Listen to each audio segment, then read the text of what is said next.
క్రీస్తునాథుని యందు ప్రియ సహోదరి సహోదరులారా, ఈనాడు మనము పునీత ఇన్యాసి వారి పండుగను జరుపుకుంటూ ఉన్నాము. పునీత ఇన్యాసి వారు ఒక గొప్ప యుద్ధ వీరుడు.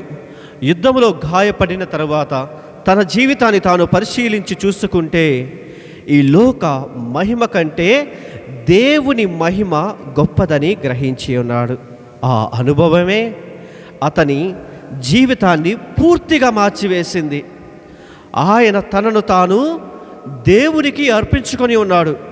అర్పించుకొని యేసు సభను స్థాపించి ఈ ప్రపంచం మొత్తానికి సువార్తను ప్రకటించాలి అని తన యొక్క జీవితాన్ని సువార్తకు బోధించటానికి అంకితం చేసుకొని ఉన్నాడు. ప్రియ సహోదరి సహోదరులారా, ఆయన జీవితం ద్వారా మనము నేర్చుకోవాల్సింది ఏమిటి అంటే, ప్రార్థన అనేది కేవలము చర్చిలోనే కాదు, ప్రతి పరిస్థితిలోనూ, ప్రతి వ్యక్తిలోనూ, ప్రతి పనిలోనూ దేవుని సాన్నిధ్యాన్ని గుర్తించాలి.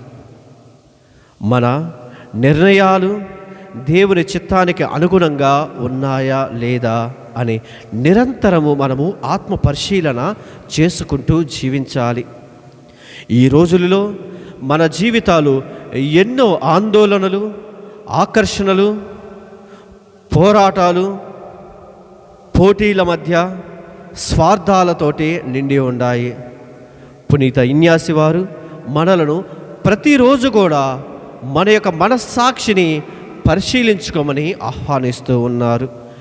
ఈరోజు నేను దేవుని ప్రేమను ఎలా అనుభవించి ఉన్నాను, నేను ఇతరులకు దేవుని యొక్క ప్రేమను ఏ విధముగా పంచాను అని మనల్ని మనము ప్రశ్నించుకోవాలి. దేవుడు మనలను గొప్ప పనులకు మాత్రమే కాదు, చిన్న చిన్న పనులను కూడా గొప్ప ప్రేమతో చేయటానికి మనల్ని ఆహ్వానిస్తూ ఉన్నాడు. ప్రతి పని దేవుని మహిమ కోసమే అనే భావముతో జీవించినప్పుడు మన జీవితము నిజమైన సాక్షిగా మారుతూ ఉంది. అందుకే పునీత పౌలు గారు కొరింథీయులకు రాసిన మొదటి లేఖ 10వ అధ్యాయము 31వ వచనంలో ఈ విధంగా పలుకుతూ ఉన్నారు: మీరు ఏమి చేసినా దేవుని మహిమ కొరకే చేయండి.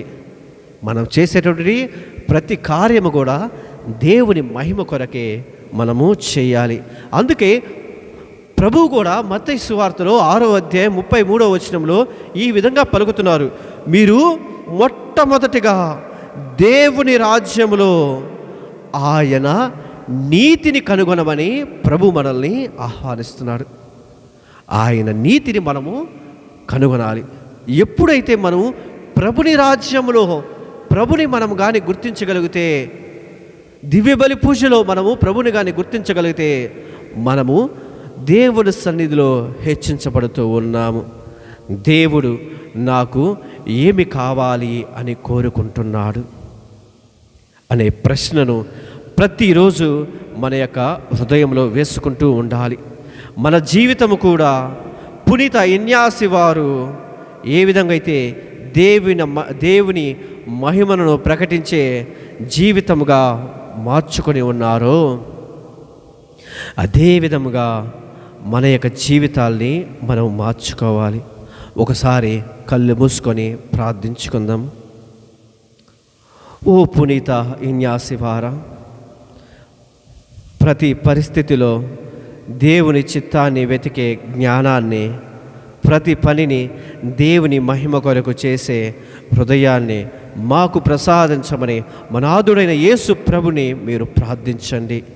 మా జీవితాలు ప్రార్థన, సేవ, వినయము, విమోచనలలో నిండి ఉండే విధముగా మాకు సహాయము చేయండి.